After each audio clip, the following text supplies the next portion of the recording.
ধন্যবাদ আপনাকে। বোন, আপনার এই প্রশ্নের মাধ্যমে আমাদের এই সমাজের দুটি চিত্র আসলো। জি প্রথমে খালার কাছে মানুষ হতেন, ছোট ছিলেন, জি। 9-এ পড়তেন। তো কোরআন শপথ নিয়ে একটি বিষয়ে হা বা না করার জন্য ওনাকে চাপ দেওয়া হয়েছে।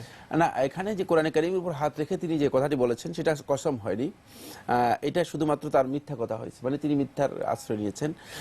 এই কারণে তিনি মিথ্যার জন্য আল্লাহ রাব্বুল আলামিনের কাছে তওবা করবেন, আল্লাহ সুবহানাহু ওয়া তাআলা ইনশাআল্লাহ ক্ষমা করবে। আপনি অস্থির হওয়ার কোনো কারণ নেই। আল্লাহ রাব্বুল আলামিন, আল্লাহর বান্দারা যখন আল্লাহ রাব্বুল আলামিনের কাছে কোনো অন্যায়ের জন্য, কোনো অপরাধের জন্য যখন অনুশোচনা করে, অনুতপ্ত হয়, আল্লাহ রাব্বুল আলামিন বান্দাদের দিকে তাকিয়ে বান্দাদেরকে ক্ষমা করে দেন। এখানে আরেকটি বিষয় হলো চাপ এই যে প্রয়োগের মাধ্যমে বাধ্য করে বলা। এটা তো শরীয়তে অন্য এটাও একটি না, ব্যাখ্যা আছে। দুইটা কাজই গর্হিত, যে সেটা হচ্ছে কোরআনে কারীমকে এভাবে শপথের জন্য ব্যবহার করা, এটাও যেমনি ভাবে উচিত হয়নি, তেমনি ভাবে কাউকে শপথের জন্য চাপ সৃষ্টি করা, এটাও জায়েজ নেই ইসলামী শরীয়তের মধ্যে। জোরপূর্বক কারো থেকে শপথ আদায় করা জায়েজ নেই। সুতরাং তার খালা যে কাজটুকু করেছেন সেটা ঠিক হয়নি, আর তিনিও যে কাজ করেছেন, তিনি মিথ্যার আশ্রয় নিয়েছেন, সেটাও ঠিক হয়নি। তো এক্ষেত্রে তিনি আল্লাহ রাব্বুল আলামিনের কাছে ক্ষমা চাইবেন, তওবা করবেন, ইনশাআল্লাহ তাআলা আল্লাহ সুবহানাহু ওয়া তাআলা ক্ষমা করে দেবেন। দ্বিতীয় প্রশ্নটি উনি করেছেন যে একজন